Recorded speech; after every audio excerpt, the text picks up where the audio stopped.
सर्द हवा का एक तेज झोंका रजत के चेहरे से आकर टकराया। वो दफ्तर से घर पहुंचा। जनवरी की कड़ाके की ठंड थी। पूरे मोहल्ले पर धुंध की मोटी चादर तनी हुई लग रही थी। शहर के बाहरी हिस्से में बना उनका बड़ा मगर अब जर्जर हो चुका मकान इस धुंध के बीच और भी सूना और अकेला दिखाई दे रहा था। ठंड इतनी ज्यादा थी कि रजत के कान सुन्न पड़ गए थे। मुख्य दरवाजे के पास रुककर जैसे ही उसने आंगन की ओर झांका, उसे आंगन और बरामदे की तरफ से हल्की हल्की खटर पटर की आवाज सुनाई दी। उसने देखा कि उसकी माँ शांति जी हाथ में झाड़ू लिए जमीन पर गिरे कुछ कागज और सूखे पत्ते समेट रही थीं। शांति जी की उम्र अब लगभग 68 साल के आसपास पहुंच चुकी थी और बढ़ती उम्र के साथ साथ उनकी कमर और घुटनों के जोड़ों में तेज दर्द रहने लगा था। इतनी सर्दी में उन्हें जमीन पर झुककर काम करते देख रजत का दिल सिसक उठा। एक पल को उसका मन हुआ कि वो जोर से आवाज लगाकर अपनी पत्नी ऋचा को बुलाए और उससे कहे कि कम से कम इस ठिठुरती रात में तो वो उसकी माँ को आराम करने दे। लेकिन पिछले कई कड़वे अनुभवों ने उसे चुप रहना सिखा दिया था। वो बिना कुछ बोले चुपके से आगे बढ़ गया। अपने भारी बैग को उसने कमरे में रखा और हाथ मुंह धोने के लिए बाथरूम में चला गया। जैसे ही अंदर पहुंचा, उसने तुरंत गीजर चालू कर दिया। ठंडे पानी को तो छूना भी मुश्किल हो रहा था। हाथ मुंह धोने के बाद उसने अपने बेडरूम में झांका। उसकी पत्नी ऋचा डबल रजाई में ढकी पूरी तरह दुबकी हुई थी और लैपटॉप पर कोई विदेशी वेब सीरीज देख रही थी। ऋचा एक नंबर की नखरेली, बेहद सुंदर, तेज तर्रार और अपने आरामदेह जीवन शैली को लेकर हद से ज्यादा स्वार्थी स्वभाव की थी। रजत को देखते ही ऋचा के चेहरे पर अचानक एक बनावटी सी चमक उभर आई, जो उसके महंगे मेकअप की परतों के पीछे कहीं छिपी हुई थी। अरे रजत, आप आ गए। आज तो आपने बहुत देर कर दी। उसने उसे देखते ही थोड़ी बनावटी चिंता के साथ कहा और सवालिया नजरों से उसे घूरने लगी। रजत कपड़े बदलने लगा। ऋचा उठकर पीछे से आई और उसके गले में अपनी बाहें डाल दी। रजाई की गर्माहट और उसके शरीर की तपिश रजत के ठंड से अकड़े हुए शरीर को छू रही थी। पता है, मैं कब से आपके लिए कॉफी का इंतजार कर रही थी, उसने चहकती हुई आवाज में कहा। रजत ने थोड़ा हैरानी से पूछा, क्यों? ये भी कोई बात हुई? खुद क्यों नहीं बना ली?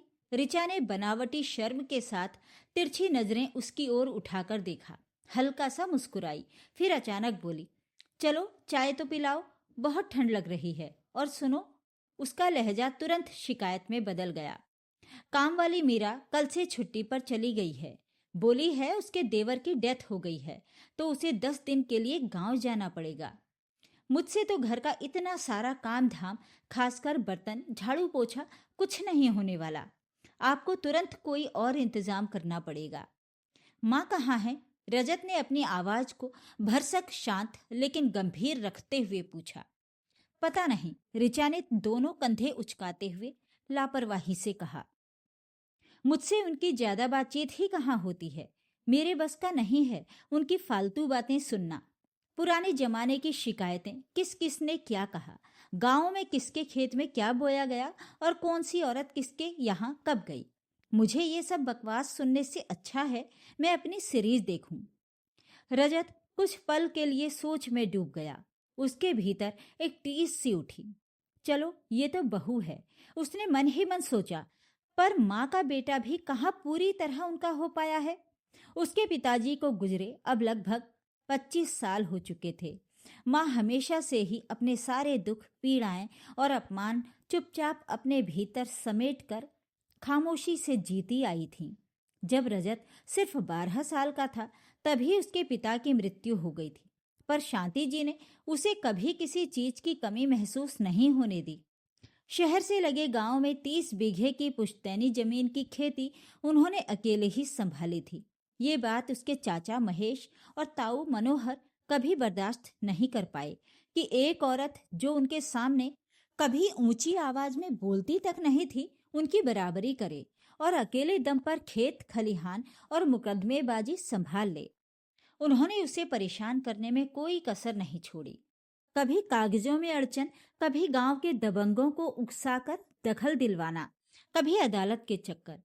पर माँ ने अपनी हिम्मत नहीं छोड़ी और अपने बेटे के लिए चट्टान की तरह डटकर खड़ी रहीं। ऋचा के बारे में माँ कभी भी रजत से शिकायत नहीं करती थी, क्योंकि वो बहू के स्वभाव से भली भांति परिचित थीं। जब रजत कभी कुछ पूछता तो माँ बस हल्की सी मुस्कान के साथ टाल देती। एक ऐसी मुस्कान जिसमें सैकड़ों अनकहे दर्द और घुटते हुए सवाल छिपे रहते। आज जब रजत एक कामयाब इंजीनियर था, अच्छी खासी तनख्वाह पाता था, तब भी वो अपनी माँ के लिए कोई ठोस परिवर्तन नहीं ला पा रहा था। उसके भीतर कहीं ये बात टीसती थी कि वो माँ के लिए ज्यादा कुछ नहीं कर पाया। वो जानता था ऋचा को समझाने की कोशिश का मतलब है पत्थर पर सिर मारना। नतीजा सिर्फ सिर फूटेगा, पत्थर नहीं। रजत रसोई में पहुंचा। माँ चाय चढ़ा चुकी थी और उसके लिए पीने का पानी भी गुनगुना करके रख दिया था। उसने खामोशी से पानी पिया, कप रख दिया, लेकिन आज उसने माँ का हालचाल तक नहीं पूछा, ना ही उनके हाथों को छूकर देखा कि उनकी उंगलियां कितनी ठंडी हैं। उसके दिमाग में एक भयानक सी लेकिन अजीब तरह से जरूरी लगने वाली योजना आकार लेने लगी थी। ऐसी योजना जो कम से कम कुछ समय के लिए उसकी माँ को इस बदन तोड़ देने वाली ठंड और रोज रोज के अपमान से बचा सकती थी। उसी रसोई से ही उसने जोर से चीखकर आवाज लगाई, ऋचा, जरा जल्दी से बाहर आओ। उसकी ये ऊंची आवाज पूरी मकान में गूंज उठी।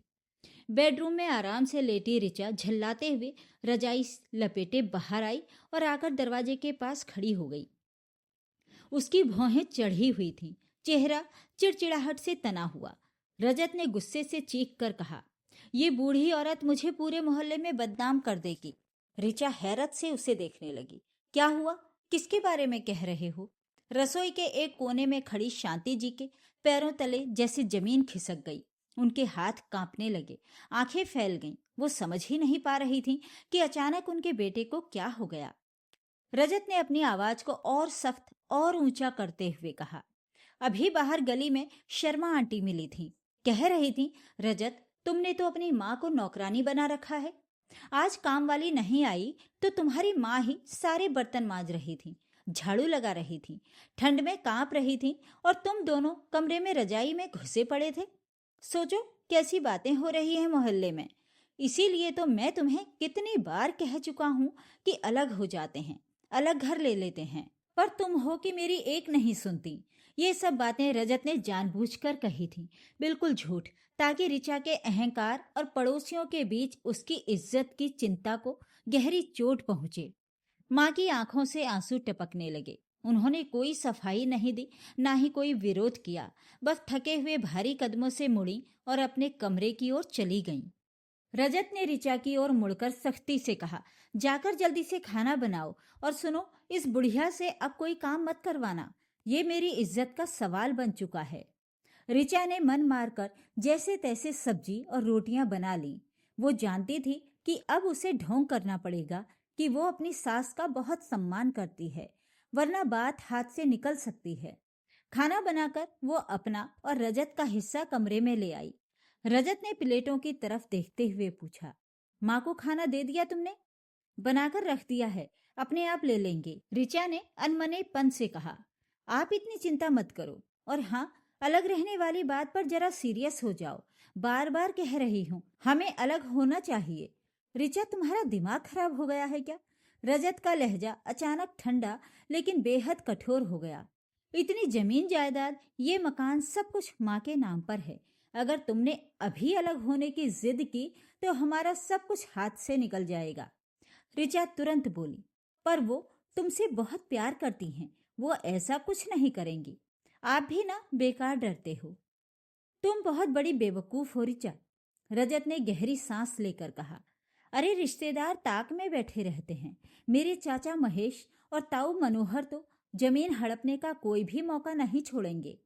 अगर उन्हें जरा भी लगा कि हम माँ के साथ ठीक बर्ताव नहीं कर रहे तो वे कोर्ट में नई चोंचलेबाजी खड़ी कर देंगे। इसलिए कम से कम अपने स्वार्थ के लिए ही सही, तुम माँ के साथ अच्छा रहने का नाटक तो कर ही सकती हो। दिखावे के लिए ही सही, उन्हें इज्जत दो। ऋचा, जिसे पैसे और जायदाद से बड़ी कोई प्राथमिकता नहीं थी, चुपचाप बैठकर सोचने लगी। उसकी आंखों में पैसों की चमक साफ दिख रही थी। तुम खाना खाओ, रजत ने प्लेट उठाते हुए कहा। मैं अभी आता हूँ। वो फिर रसोई में गया। माँ के लिए रखा खाना उसने दोबारा गर्म किया। आज बस 2 रोटियां और थोड़ी सी सब्जी ही बची थी। उसने संभाल कर प्लेट में खाना लगाया और माँ के कमरे की ओर चल पड़ा। उसे पता था कि माँ बहुत कम खाती हैं। उनका शरीर पहले ही कमजोर हो चुका है। आज तो ऊपर से उनका मन भी बुरी तरह टूट गया होगा। माँ कमरे की बत्ती बुझाकर बिस्तर पर लेटी हुई थी। रजत जानता था कि वो सोई नहीं है, बल्कि तकिए में मुंह छिपाकर रो रही होंगी। उसने स्विच ऑन करके हल्की सी रोशनी जलाई। माँ उठो, खाना खा लो, उसने नरमी से कहा। मुझे भूख नहीं है बेटा, तुम लोग खा लो, माँ की आवाज भर्रा रही थी। रजत ने प्लेट बिस्तर के पास रख दी और उनके पैरों के पास जमीन पर बैठ गया। अचानक उसने अपना सिर माँ के पांवों पर रख दिया और फूट फूट कर रोने लगा। माँ हड़बड़ाकर उठ बैठी। उनके कांपते हाथ बेटे के सिर पर चले गए। क्या हुआ तुझे? ऐसे क्यों रो रहा है मेरा बच्चा? मुझे माफ कर दो माँ, रजत की आवाज गले में अटक रही थी। तुम्हें इस ठंड से और इस अपमान से बचाने का मेरे पास कोई और रास्ता नहीं था। तुम्हारा बेटा बहुत बुरा है माँ। काश ऋचा ये समझ पाती कि माँ बेटे का रिश्ता क्या होता है। शायद तब समझेगी जब वो खुद माँ बनेगी। मेरी मजबूरी तुम समझ पाओगी ना? मैं नहीं चाहता कि तुम्हें रात में ठंड में बर्तन मांजने पड़े। मैं ये सब सह नहीं पाता हूँ। उसकी बात पूरी होने से पहले ही उसकी आवाज लड़खड़ा गई। वो अपनी ही सिसकियों में डूब गया। रजत झट से एक छोटा सा कौर तोड़कर माँ के मुंह के पास ले गया। चलो उठो, थोड़ा सा खा लो, नहीं तो मैं भी नहीं खाऊंगा। माँ ने उसका आंसू भरा चेहरा देखा, कौर मुंह में लिया और हल्के से मुस्कुराई। मेरा पागल बेटा। उन्होंने प्यार से उसके बालों पर हाथ फेरते हुए उसका माथा चूम लिया। उसकी छोटे से चुंबन और उस मुस्कान में उनका सारा दर्द, सारा आशीर्वाद और सारी माफी जैसे घुल कर आ गई थी। रजत सोच रहा था कि माँ का प्यार, उनका साया दुनिया की सबसे बड़ी दौलत है। उसने मन ही मन ईश्वर से प्रार्थना की, हे भगवान, ये दौलत मुझसे कभी मत छीनना। माँ के पैर दबाते हुए उसने ठान लिया कि वो ऋचा से साफ कहेगा, अगर उसे इस घर में रिश्ता भी निभाना है, तो ये जमीन जायदाद भी चाहिए, तो उसे माँ को उनका उचित सम्मान देना ही होगा। वो खुद को अपनी माँ की मजबूरी कभी नहीं बनने देगा। रात गहरा चुकी थी। ऋचा तो काफी पहले ही सो चुकी थी, लेकिन रजत की आंखों से नींद कोसों दूर थी। वो माँ के कमरे से वापस आकर अपने बिस्तर पर लेट तो गया, पर उसके भीतर उथल पुथल मची हुई थी। उसने खुद से सवाल किया, क्या मैंने सही किया? क्या झूठा गुस्सा दिखाना ही माँ को बचाने का एकमात्र तरीका है? उसे लगा उसकी पूरी जिंदगी किसी अजीब से जाल में फंस गई है। एक तरफ माँ का निस्वार्थ प्रेम, उनका त्याग, और दूसरी तरफ ऋचा का अहंकार, उसका आधुनिक दिखावा, और सबसे ऊपर संपत्ति के लिए उसका लालच। उसने करवट बदली। पिताजी की मृत्यु के बाद के दिन उसकी आंखों के सामने घूमने लगे। माँ, जिन्होंने कभी घर की चौखट तक पार नहीं की थी, उन्होंने अकेले ही खेती, किसानी, बैंक, तहसील और अदालत के चक्कर काटे थे। एक बार मनोहर ताऊ ने जमीन के कागजों में हेराफेरी करने की कोशिश की थी। रजत को आज भी याद है, उस रात माँ पूरी रात रोती रही थी, पर सुबह उठकर उन्होंने चुपचाप अपने गहने बेचे और शहर के सबसे बड़े वकील को मुकदमा लड़ने के लिए रख लिया। उन्होंने कभी किसी से मदद नहीं मांगी, ना ही अपनी कमजोरी किसी पर जाहिर की। उनकी पूरी शक्ति का एक ही स्रोत था, उनका बेटा रजत, और उनका यकीन था कि उसका भविष्य ही उनकी सबसे बड़ी पूंजी है। वो भविष्य तो आज रजत के लिए सुरक्षित हो चुका था, पर वो खुद अपनी माँ के लिए ढाल नहीं बन पाया था। ये एहसास उसे भीतर तक कचोटने लगा। उसे लगा वो अब जाकर अपनी माँ के वर्षों के संघर्षों का थोड़ा बहुत कर्जा चुका रहा है, पर ऋचा का व्यवहार उसे एक ऐसी जहरीली बेल की तरह दिखने लगा जो घर की जड़ों को भीतर ही भीतर खोखला कर रही थी। अगली सुबह दफ्तर जाने से पहले रजत सीधा ऋचा के पास गया, जो अभी भी रजाई में दुबकी हुई थी। ऋचा, मेरी बात ध्यान से सुनो। उसकी आवाज में रात भर के विचार और एक नई तरह की दृढ़ता साफ झलक रही थी। ऋचा ने आलस में आंखें खोली। क्या हुआ अब सुबह सुबह? कल जो हुआ वो सिर्फ मोहल्ले की बात नहीं थी, रजत बोला। वो मेरे आने वाले समय का सवाल है। किस आने वाले समय की? ऋचा ने पूछा। हमारी संपत्ति के भविष्य की, रजत ने थोड़ा झुककर धीमे लेकिन साफ शब्दों में कहा और एक नया झूठ कह डाला। माँ के पास जो पुश्तैनी जमीन है उसकी आज की कीमत करोड़ों में है। मेरे चाचा महेश और ताऊ मनोहर लगातार उस जमीन पर नजर गड़ाए हुए हैं। उन्हें पता है कि अगर माँ ने सब कुछ मेरे नाम वसीयत कर दिया तो उनकी एक न चलेगी। लेकिन अगर उन्हें जरा भी लगा कि मैं या तुम माँ को परेशान कर रहे हैं या उनका अपमान कर रहे हैं, तो वे कोर्ट में जाकर ये साबित करने की कोशिश करेंगे कि माँ मानसिक रूप से परेशान हैं, उन पर दबाव है। फिर जमीन को लेकर एक नया युद्ध छिड़ जाएगा जो सालों चल सकता है। कितने की? ऋचा अचानक उठकर बैठ गई। उसकी आंखें फैल गई। करोड़ों में? हाँ, करोड़ों में, रजत ने उसकी आंखों में देखते हुए कहा। और अगर वो जमीन गई तो समझ लो हम फिर से वहीं वापस पहुंच जाएंगे जहां से तुम्हें खींचकर इस आराम की जिंदगी में लाया गया है। हम सचमुच सड़क पर आ जाएंगे ऋचा। ऋचा के चेहरे का रंग उड़ गया। डर और लालच दोनों भाव उसके चेहरे पर एक साथ तैरने लगे। तो मैं क्या कर सकती हूँ? उसने हड़बड़ाकर पूछा। तुम्हें माँ का पूरा ख्याल रखना होगा, रजत ने साफ साफ कहा। कम से कम दिखावे के लिए ही सही। उन्हें सम्मान दो, उनसे ढंग से बात करो, उनकी देखभाल करो। रसोई का काम खासकर जब तक मीरा नहीं लौटती तुम्हें ही संभालना होगा। ये सब इसलिए ताकि माँ खुश रहें और हमारे पक्ष में वसीयत लिखें। अगर जमीन हाथ से निकल गई तो समझ लो सब खत्म। अब ऋचा का चेहरा डर, चिंता और पैसों की चमक के अजीब से मिश्रण से भरा हुआ था। ठीक है, मैं कोशिश करूंगी, उसने धीरे से कहा। रजत जानता था कि ऋचा के लिए संपत्ति का लालच ही फिलहाल उसकी माँ की सुरक्षा का एकमात्र हथियार है। यही स्वार्थ अभी के लिए माँ का कवच बन सकता था। उस दिन से घर का माहौल एक अजीब सा मोड़ लेकर बदलने लगा। ऋचा का मूल स्वभाव तो कहीं से बदला नहीं था, लेकिन अब वो हर काम में एक बनावटी सजगता और दिखावा करने लगी थी। जब वो रसोई में जाती तो जानबूझकर जोर जोर से बर्तन रखती, उठाती, ताकि आवाजें माँ के कमरे तक जाएं और उन्हें लगे कि बहू कितनी मेहनत कर रही है। वो जबरदस्ती माँ के कमरे में जाकर चाय का कप रखती और औपचारिक सी आवाज में पूछती, माँ जी, आपको किसी और चीज की जरूरत तो नहीं है? हालांकि उसकी आवाज में मिठास कम और आदेश का भाव ज्यादा रहता। काम वाली मीरा के वापस आने तक ऋचा ने बर्तन मांजने, कपड़े धोने और झाड़ू पोछा करने तक का काम भी संभाल लिया। इस डर से कि अगर किसी बाहरी को पता चल गया कि घर में असलियत क्या है तो बात कहीं बाहर ना निकल जाए और माँ के कानों से होकर चाचा ताऊ तक ना पहुंच जाए। शांति जी ये सब चुपचाप गहरी नजरों से देखती रहती। उन्हें अच्छे से समझ में आ रहा था कि ये अचानक आया बदलाव किन वजहों से पैदा हुआ है।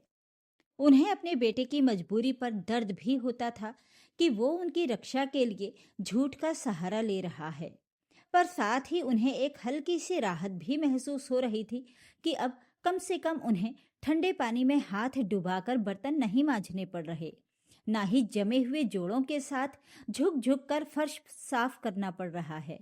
कई दिनों बाद एक शाम जब रजत काफी देर से घर लौटा तो उसने देखा ऋचा रसोई में सब्जी काट रही है और पास ही रखी कुर्सी पर माँ बैठी हैं। उन्हें अपने पुराने दिनों के कुछ किस्से सुना रही हैं। ऋचा बीच बीच में हूँ, अच्छा, फिर जैसे शब्द बोलकर प्रतिक्रिया दे रही थी। रजत के मन में हल्की सी तसल्ली की लहर दौड़ी। उसे लगा उसने अपनी माँ को एक अस्थाई कवच तो दे ही दिया है। भले ही वो कवच स्वार्थ, डर और लालच के धागों से बुना गया हो, पर वो फिलहाल माँ को ठंड से तो बचा ही रहा है।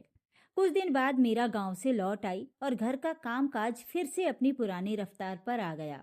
ऋचा ने राहत की सांस ली और फिर से अपनी रजाई, अपना लैपटॉप और अपनी वेब सीरीज में डूब गई। हाँ, अब उसके व्यवहार में थोड़ी सी सावधानी हमेशा बनी रहती, क्योंकि कहीं ना कहीं उसे ये डर सताता रहता था कि अगर उसने हद पार की तो जायदाद का खेल उल्टा भी पड़ सकता है। समय यूं ही धीरे धीरे चलता रहा। एक रविवार की सुबह रजत अपने पिताजी की पुरानी फाइलों और दस्तावेजों को अलमारी से निकालकर देखने बैठा। पुरानी रजिस्ट्री, बैंक की पासबुकें, बिजली पानी के बिल और न जाने क्या क्या कागजों के बीच अचानक उसे एक मोहरबंद लिफाफा मिला। उस पर पुराने लेकिन साफ शब्दों में लिखा था, मेरे बेटे रजत के लिए मेरी मृत्यु के बाद खोलना। रजत के भीतर जैसे कुछ चुभ गया। उसने कांपते हाथों से लिफाफा फाड़ा। अंदर माँ की हस्तलिखित वसीयत की प्रति, कुछ पुराने बैंक के कागज और एक छोटा सा नोट रखा था। उसने नोट को सावधानी से खोला। उसमें लिखा था, मेरे प्यारे बेटे रजत, जब तुम ये पंक्तियां पढ़ रहे होगे तब शायद मैं तुम्हारे पास ना रहूं। तुम हमेशा ये सोचते रहे कि मैं तुम्हारे चाचा और ताऊ से जमीन बचाने के लिए ही जिंदा हूं। हर मोड़ पर उनसे लड़ रही हूं। पर बेटा, सच्चाई कुछ और है। जमीन मैंने बचाई जरूर, लेकिन वो जमीन मेरे नाम पर कभी थी ही नहीं।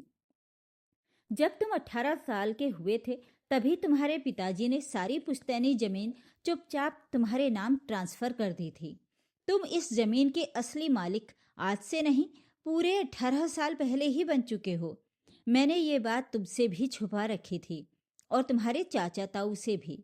अगर तुम ये सच्चाई पहले जान जाते तो शायद तुम ऋचा के सामने कहीं न कहीं कमजोर पड़ जाते, या तुम्हारे ताऊ चाचा कोई नया मुकदमा डालकर तुम्हारी जिंदगी मुश्किल बना देते। इसीलिए मैंने अपनी सारी उम्र एक झूठ का कवच पहनकर बिताई, ताकि तुम्हें और तुम्हारी जायदाद को हर शक, हर बुरी नजर और हर लालच से बचा सकूं। और हाँ, जो तुमने ऋचा से ढोंग करने को कहा कि वो मेरे साथ अच्छा बर्ताव करें ताकि मैं वसीयत तुम्हारे नाम करूं, वो शायद तुम्हारी मजबूरी थी बेटा। मैं तुम्हें उसके लिए दोष नहीं देती, पर याद रखना, रिश्ते कभी सिर्फ दिखावे के भरोसे नहीं चलते। मैंने अपनी पूरी जिंदगी में अगर कोई असली धन कमाया है तो वो है तुम्हारा मुझ पर विश्वास। तुम्हारी जायदाद सुरक्षित है रजत। अब कोशिश करना कि तुम्हारे घर में प्यार, भरोसे और सम्मान की ऐसी विरासत बने जो पैसों की विरासत से कहीं ज्यादा कीमती हो। तुम्हारी माँ शांति जी। पन्ने पर लिखे आखिरी शब्दों तक पहुंचते पहुंचते रजत की आंखें धुंधला गईं। उसे लगा जैसे उसके पैरों के नीचे की जमीन सचमुच खिसक गई हो। जब वो 12 साल का बच्चा था और अपनी माँ को अकेले उसके लिए संघर्ष करते देखता था, उस वक्त भी उसने कभी ये नहीं सोचा था कि माँ अपने ही बारे में इतनी बड़ी सच्चाई छुपाकर जी रही हैं। आज उसे पता चला, माँ तो जमीन की मालकिन कभी थी ही नहीं, पर उन्होंने सारी दुनिया, यहाँ तक कि अपने बेटे को भी ये कह रखा था कि सब कुछ मेरे नाम पर है, सिर्फ इसीलिए ताकि उनका बेटा हर तरफ से सुरक्षित रहे। रजत की आंखों के आगे स्मृतियों की एक बाढ़ सी उमड़ पड़ी। उसने बिना देर किए कागजों को वापस लिफाफे में रखा और लगभग भागते हुए माँ के कमरे की तरफ दौड़ पड़ा। माँ आंगन में तुलसी के पौधे में पानी दे रही थी। सुबह की हल्की धूप में उनकी झुकी हुई पीठ, उनके सफेद होते बाल और उनकी हथेलियों की नीली पड़ती नसें किसी कहानी की तरह लग रही थीं। रजत पीछे से चुपचाप आया और अचानक उन्हें कसकर गले से लगा लिया। माँ, आपने मेरे लिए इतना बड़ा बलिदान क्यों दिया? उसकी आवाज भरी हुई थी। आप तो जमीन की मालकिन थी ही नहीं, फिर भी आपने सारी दुनिया को यही बताया। आपने अपनी पूरी जिंदगी एक झूठ के सहारे क्यों जी? सिर्फ मेरे लिए? शांति जी ने धीरे धीरे मुड़कर अपने बेटे की ओर देखा। उनकी आंखों में वही पुराना मौन, वही अथाह प्रेम और हल्की सी मुस्कान थी। उन्होंने उसके गालों को दोनों हाथों से थामा और बहुत सरल शब्दों में बोली, अरे पगले, जमीन जायदाद तो आती जाती रहती है बेटा। तेरे चेहरे की खुशी ही तो मेरी सबसे बड़ी जायदाद थी और मेरी असली वसीयत भी। उस दिन रजत ने अपनी पत्नी ऋचा को नहीं, बल्कि खुद को एक बड़ा सबक सिखाया। उसने मन ही मन तय कर लिया कि अब वो सिर्फ अपनी माँ के लिए नहीं, बल्कि अपने आत्मसम्मान के लिए भी खड़ा होगा। वो अब अपने घर में सिर्फ जमीन और पैसों की नहीं, बल्कि विश्वास, प्रेम और सम्मान की सच्ची विरासत कायम करेगा, चाहे इसके लिए उसे कितने ही कठिन फैसले क्यों न लेने पड़ें।